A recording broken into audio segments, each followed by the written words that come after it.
हिंदू धर्म में बताए गए ऐसे जीव जो आपको हैरान कर देंगे। पहला जीव है चकोर पक्षी। हिंदू पौराणिक कथाओं में वर्णित यह पक्षी चंद्रमा पर निवास करता है और ऐसा माना जाता है कि यह पक्षी अपने भोजन के लिए केवल चांदनी पर ही जीवित रहता है। दूसरा जीव है तिमिंगिला। तिमिंगिला एक विशाल पौराणिक जलीय जीव है जो एक ही बार में पूरी तिमि को निगल सकता था, जैसा कि महाभारत के वन पर्व में वर्णित है। इसके अलावा तिमिंगिला का उल्लेख श्रीमद् भागवतम और रामायण के युद्ध कांड में मिलता है। अब आखिरी जीव है व्याल। व्याल एक पौराणिक पशु है जिसका सिर और शरीर शेर का था, लेकिन सूंड हाथी की और पूंछ सांप की। माना जाता है कि व्याल मंदिर को खतरों से बचाने के लिए संरक्षक और रक्षक के रूप में कार्य करते थे। दक्षिण भारत के कई मंदिरों के स्तंभ में व्याल का चित्रण मिलता है।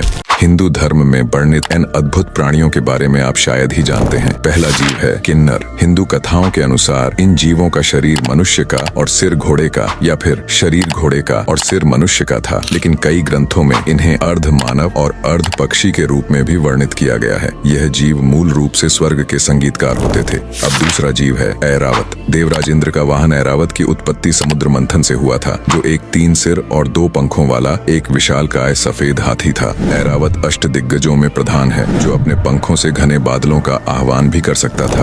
अब आखिरी जीव है कामधेनु। कामधेनु एक गौ माता है जिसे हिंदू धर्म में सभी गायों की माता के रूप में वर्णित किया गया है। कामधेनु को आमतौर पर एक सफेद गाय के रूप में चित्रित किया जाता है, जिसका सिर एक स्त्री का, पंख पक्षी का और पूंछ मोर का था। हिंदू धर्म में वर्णित कुछ ऐसे जीव जिनके बारे में आपने शायद ही सुना होगा। सबसे पहले है गंडभेरुंड पक्षी। यह एक 2 सिर वाला पक्षी है। इसे भगवान विष्णु के एक दुर्लभ अवतार के रूप में माना जाता है और मुख्य रूप से इसकी पूजा दक्षिण भारत में की जाती है। दक्षिण भारत के कई मंदिरों में इस पक्षी की मूर्तियां देखने को मिलती हैं और कर्नाटक राज्य के झंडे में भी इस पक्षी का प्रतीक है।